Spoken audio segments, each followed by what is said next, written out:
अरुणाचल प्रदेश, नागालैंड, मेघालय, मिजोरम और मणिपुर के साथियों को भी इसका बहुत लाभ मिलने वाला है। आरोग्य के इन सारे प्रोजेक्ट्स के लिए आप सभी को, नॉर्थ ईस्ट के सभी मेरे भाइयों बहनों को बहुत बहुत बधाई और बहुत बहुत शुभकामनाएं। भाइयों और बहनों, पिछले 9 वर्षों में नॉर्थ ईस्ट में कनेक्टिविटी से जुड़े इंफ्रास्ट्रक्चर को लेकर बहुत चर्चा हुई है। आज जो भी नॉर्थ ईस्ट आता है तो यहां के रोड, रेल, एयरपोर्ट से जुड़े कार्यों को देखकर प्रशंसा किए बिना रह नहीं सकता है। लेकिन नॉर्थ ईस्ट में एक और इंफ्रास्ट्रक्चर पर बहुत तेजी से काम हुआ है और वो है सोशल इंफ्रास्ट्रक्चर। यहां शिक्षा और स्वास्थ्य की सुविधाओं का जो विस्तार हुआ है वो वाकई दोस्तों अभूतपूर्व है। पिछले वर्ष जब मैं डिब्रूगढ़ आया था तो असम के अनेक जिलों में मुझे एक साथ कई अस्पतालों का शिलान्यास और उद्घाटन करने का अवसर मिला था। आज एम्स और 3 मेडिकल कॉलेज आपको सौंपने का मुझे सौभाग्य मिला है। बीते वर्षों में असम में डेंटल कॉलेजों की सुविधा का भी विस्तार हुआ है। इन सभी को नॉर्थ ईस्ट में लगातार बेहतर होती रेल रोड कनेक्टिविटी से भी मदद मिल रही है। विशेष रूप से गर्भावस्था के दौरान महिलाओं को जो समस्या आती थी वो अब दूर हुई है। इससे माता और बच्चे के जीवन पर संकट बहुत कम हुआ है। आजकल एक नई बीमारी देखने को मिल रही है। मैं देश में कहीं भी जाता हूं, उत्तर में, दक्षिण में, नॉर्थ ईस्ट में, पिछले 9 वर्षों में हुए विकास की चर्चा करता हूं तो कुछ लोगों को बहुत परेशानी हो जाती है। ये नई बीमारी है। वो शिकायत करते हैं कि दशकों तक उन्होंने भी देश पर राज किया है, उन्हें क्रेडिट क्यों नहीं मिलता। क्रेडिट के भूखे लोगों और जनता पर राज करने की भावना ने देश का बहुत अहित किया है। अरे जनता तो जनार्दन का रूप होती है, ईश्वर का रूप होती है। पहले वाले क्रेडिट के भूखे थे, इसलिए नॉर्थ ईस्ट उन्हें दूर लगता था। एक परायेपन का भाव उन्होंने पैदा कर दिया था। हम तो सेवा भाव से, आपके सेवक होने की भावना से, समर्पण भाव से आपकी सेवा करते रहते हैं। इसलिए नॉर्थ ईस्ट हमें दूर भी नहीं लगता और अपनेपन का भाव भी कभी भी कम नहीं होता है। मुझे खुशी है कि आज नॉर्थ ईस्ट में लोगों ने विकास की बागडोर आगे बढ़कर खुद संभाल ली है। वो नॉर्थ ईस्ट के विकास से भारत के विकास के मंत्र को लेकर आगे बढ़ रहे हैं। विकास के इस नए आंदोलन में केंद्र सरकार एक दोस्त बनकर, एक सेवक बनकर, एक साथी बनकर सभी राज्यों के साथ काम कर रही है। आज का ये आयोजन भी इसी का एक जीता जागता उदाहरण है। साथियों, दशकों तक हमारा पूर्वोत्तर कई और चुनौतियों से जूझता रहा है। जब किसी सेक्टर में परिवारवाद, क्षेत्रवाद, भ्रष्टाचार और अस्थिरता की राजनीति हावी होती है, तब विकास होना असंभव हो जाता है। और यही हमारे हेल्थ केयर सिस्टम के साथ हुआ। दिल्ली में जो एम्स है वो 50 के दशक में बना था। देश के कोने कोने से लोग आकर दिल्ली एम्स में इलाज कराते थे, लेकिन दशकों तक किसी ने ये नहीं सोचा कि देश के दूसरे हिस्सों में भी एम्स खोलने चाहिए। अटल जी की जब सरकार थी तो उन्होंने पहली बार इसके लिए प्रयास शुरू किए थे, लेकिन उनकी सरकार जाने के बाद फिर सबका ठप पड़ गया। जो एम्स खोले भी गए, वहां व्यवस्थाएं खस्ताहाल ही रही। 2014 के बाद हमने इन सारी कमियों को दूर किया। हमने बीते वर्षों में 15 नए एम्स पर काम शुरू किया। 15। इनमें से अधिकतर में इलाज और पढ़ाई दोनों सुविधा शुरू हो चुकी है। एम्स गुवाहाटी भी इस बात का उदाहरण है कि हमारी सरकार जो संकल्प लेती है उसे सिद्ध करके भी दिखाती है। ये असम की जनता का प्यार है जो मुझे बार बार यहां खींच के ले आता है। शिलान्यास के समय भी आपके प्यार ने मुझे यहां बुला लिया और आज लोकार्पण के समय भी आपका प्यार बढ़ चढ़ करके, और वो भी बिहू के पवित्र समय, यहां मुझे आने का अवसर मिल गया। ये आपका प्यार ही है। साथियों, पहले की सरकारों की नीतियों की वजह से हमारे यहां डॉक्टरों और दूसरे मेडिकल प्रोफेशनल की बहुत कमी रही है। ये कमी भारत में क्वालिटी हेल्थ सर्विस के सामने बहुत बड़ी दीवार थी। इसलिए बीते 9 वर्षों में हमारी सरकार ने मेडिकल इंफ्रास्ट्रक्चर और मेडिकल प्रोफेशनल बढ़ाने पर बड़े स्तर पर काम किया है।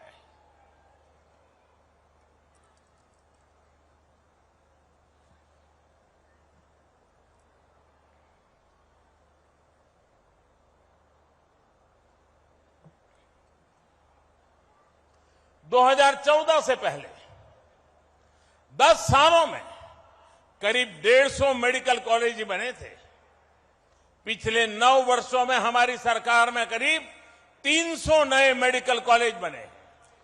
पिछले 9 वर्षों में देश में एमबीबीएस सीटें भी 2 गुनी बढ़कर 1 लाख से अधिक हो चुकी है। पिछले 9 वर्षों में देश में मेडिकल की पीजी सीटों में भी 110% की बढ़ोतरी हुई है। हमने मेडिकल शिक्षा के विस्तार के लिए नेशनल मेडिकल कमीशन की स्थापना की है। पिछड़े परिवारों को, बैकवर्ड फैमिलीज के बच्चे डॉक्टर बन सके, इसके लिए हमने आरक्षण की सुविधा का भी विस्तार किया है।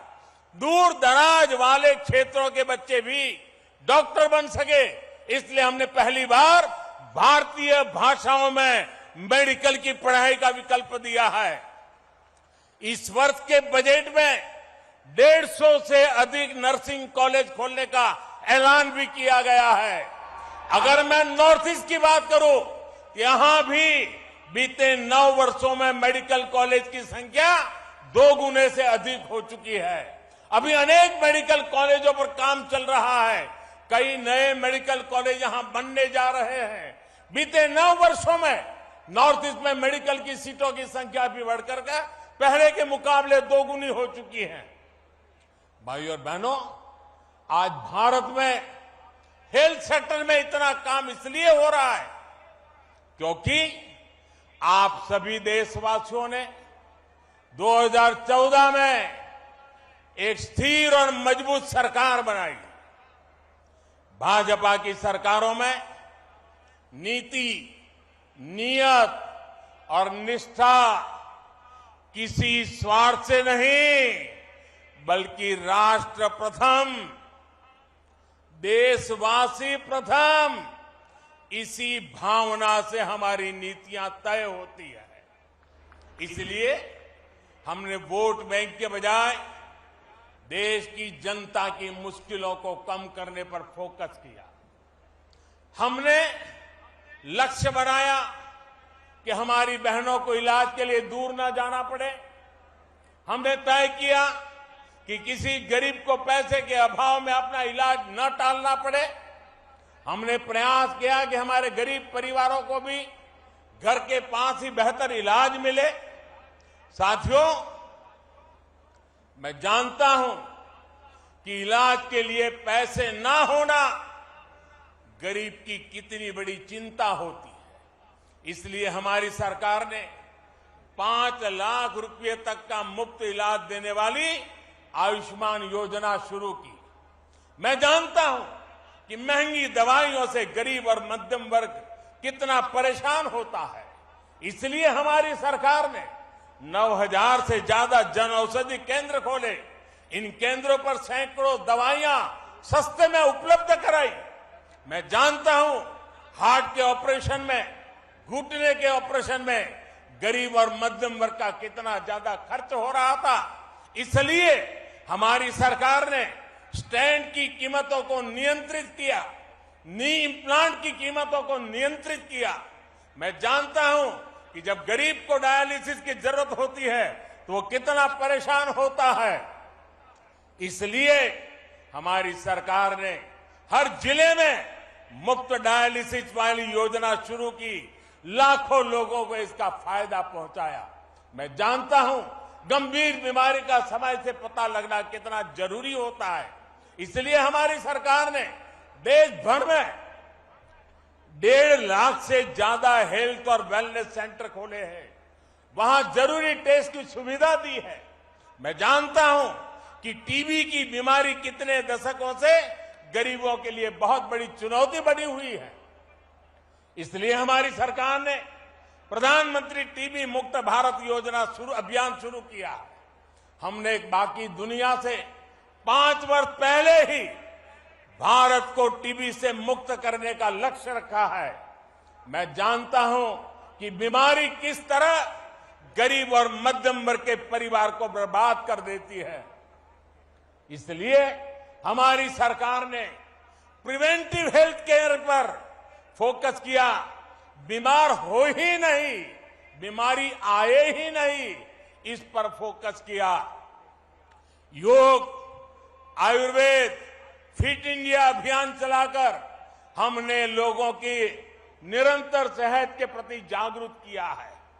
साथियों, आज जब मैं सरकार की इन योजनाओं की सफलता देखता हूं तो खुद को धन्य मानता हूं कि गरीब की इतनी सेवा करने का परमात्मा ने और जनता जनार्दन ने मुझे आशीर्वाद दिया। आयुष्मान भारत, प्रधानमंत्री जन आरोग्य योजना आज देश के करोड़ों गरीबों का बहुत बड़ा संबल बनी है।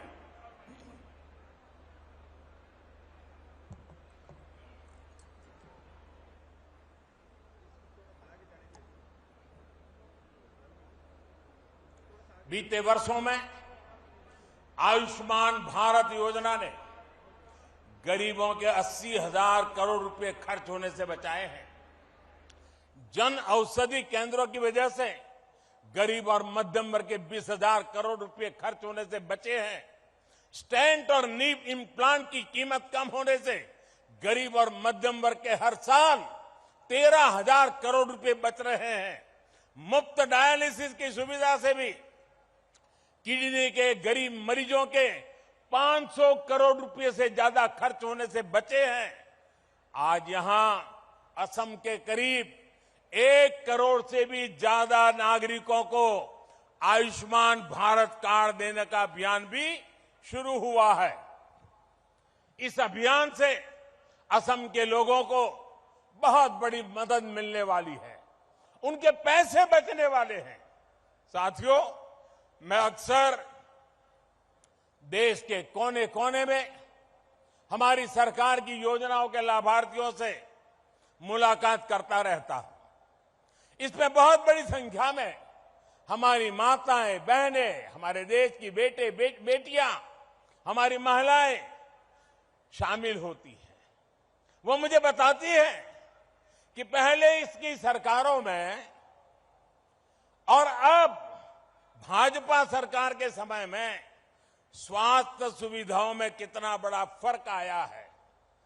आप और हम ये जानते हैं कि जब स्वास्थ्य की बात होती है, इलाज की बात होती है, तो हमारे यहां महिलाएं अक्सर पीछे रह जाती हैं।